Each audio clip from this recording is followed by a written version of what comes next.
warahmatullahi wabarakatuh. Kembali lagi dengan saya Saskia Fatunisa di channel YouTube aku Saskia Fatunisa episode tutorial and tips. Oh ya, sebenarnya gini, mohon maaf sebenarnya saya memang udah dikasih tahu sama ayahku bagaimana sih cara saya masih harus dididik sama ayah sama bunda maupun aku udah bersikap dewasa, tapi walaupun masih belum 100% ya.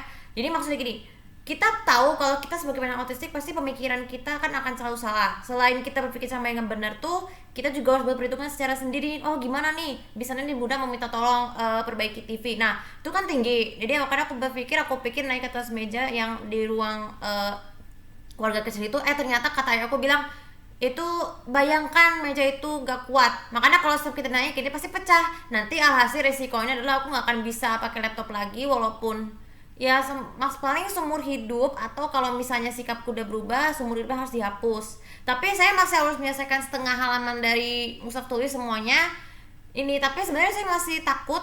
Kenapa saya masih takut? Karena kan gini, saya kalau menggunakan laptop tuh saya menggunakan bukan hanya untuk download sesuatu, nonton film, tapi untuk bekerja membuat vlog. Tapi ayahku udah pernah cerita nanti di vlog berikutnya saya akan ngasih tahu bagaimana cara menambahkan membuat modal tambahan selain vlog ini yang buat nanti hari ini ya, hari nanti saya kasih tahu ya. Yang kemudian itu adalah hari Kamis, Jumat atau Jumat bisa, tapi saya tahu kenapa hari Rabu. Oh ya, jadi vlog mengenai cara menambah modal itu akan kebuat hari Rabu ya. Jadi gini, bagaimana sih kita sebagai penyandang autistik tuh harus membuat perhitungan dengan menambah sesuatu. Nah gini guys, sebenarnya kita gini, cara pertama untuk membuat perhitungan adalah gini. Kita tahu bahwa ngerasain kalau piring itu sebagian besar ada yang terbuat dari plastik, kaca, terus keramik, dan juga dari melamin. Tapi kalau kita mengangkat nggak hati-hati, terutama pas saya mau mengepel atau mau mengepel yang basah dan kering, kalau nggak hati-hati atau kita kayak itu bisa pecah loh. Seperti pengalaman waktu dulu tuh saya dari pengalaman memecahkan mangkok untuk yang kedua kali. Yang pertama yang mangkok satu ngelap, yang kedua gelas blender.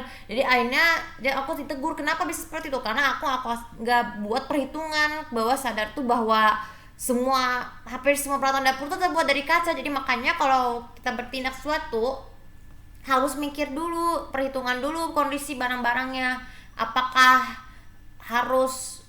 apa yang harus kita lakukan. Nah, itu dengan solusinya adalah cari jalan keluar yang benar. Terus kemudian yang kedua, cara membuat perhitungan yang kedua adalah dengan sopan. Jadi cara memperhitungkan, misalnya kita kan mau masuk ke kamar orang tua mau izin, tapi aku pernah tunggu bilang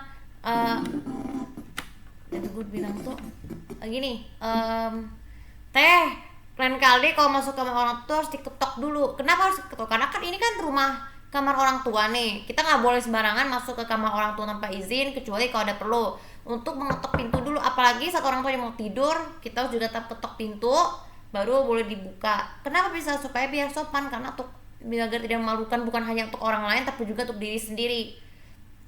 Apalagi kalau kita mau izin meminjam atau mengambil sesuatu, itu juga harus diizin dulu nih. Sama seperti cara bikin benar waktu itu, perhitungan itu memperhatikan kondisi dulu. Misalnya gini, aku memang biasanya udah terbiasa bantu orang tua kondisi mangkok yang buat buah tuh kan ada yang retak tuh.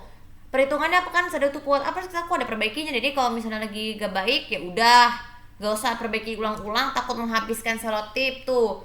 Apalagi kalau misalnya kita mandi di atas. Nah tapi kita kondisi dulu apakah kalau kita habis mandi akan bocor. Nah itulah, jadi aku tuh sekali aja mandi di kamar mandi atas karena dikhawatirkan akan mengalami becek di mana-mana. Jadi kan biasanya kan agak susah ya untuk membersihkannya. Jadi makanya perhitungan dulu. Apalagi kalau kita buang air kecil besar dengan menggunakan pompa, itu cukup sekali aja. Karena gini, kebiasaannya adalah sehabis kita menggunakan air mandi atas ya, itu dimatikan dulu pompanya. Kecuali kalau misalnya mencuci baju boleh pakai pompa kalau biar cepat bersih.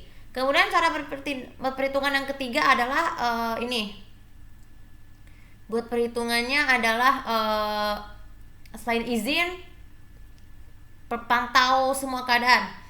Jadi kalau aku misalkan gini, kita kan udah habis makan, kalau misalnya kita nggak makan, kita melihat ada pakaian yang sudah dicuci dan kita bimbang dulu nih mana sih pakaian yang harus dicuci dan mana yang kotor. Jadi kalau kita mandi itu biasanya harus selalu buka baju. Kita akan letakkan pakaiannya seharusnya harus di ember dulu supaya pada saat mencuci itu nggak mungkin kesalahan kan, nanti takutnya tertukar ini bajunya mana yang kotor dan mana yang udah bersih kalau di mesin cuci, kalau digabung jadi satu. Jadi kalau pakaian yang dicuci, terutama yang dicuci harus segera dijemur ya, yang benar supaya nanti pada saat kita disuruh nggak perlu lagi. Saya udah terbiasa sih jemur pakaian tanpa disuruh, ataupun kalau kita cuci piring, kita mencuci peralatan makan nih, kita terbiasa cuci piring, kalau kita letakkan dengan hati-hati.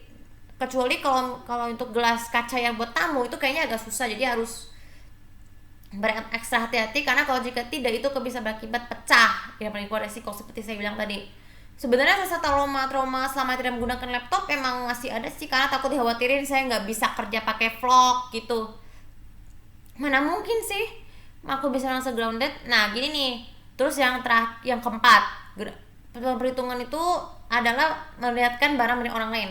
Nah selain untuk izin, kita batas dulu apa kita nggak boleh mencuri. Nah ini nih, jadi sebenarnya saya kalau misalnya kemana-mana saya kan harus wifi. Sebenarnya saya udah terbiasa nggak bilang yang wifi-nya nih, wifi-nya nggak berfungsi kalau misalnya lagi nunggu. Makanya tadi perhitungannya adalah pantau dulu waktu untuk menunggu dengan kesabaran. Jadi kalau nggak ada wifi nggak apa-apa, ikhlasin aja. Tapi kalau ada wifi ya itu wajar, kecuali kalau di hotel juga nggak apa-apa, apalagi di rumah emak.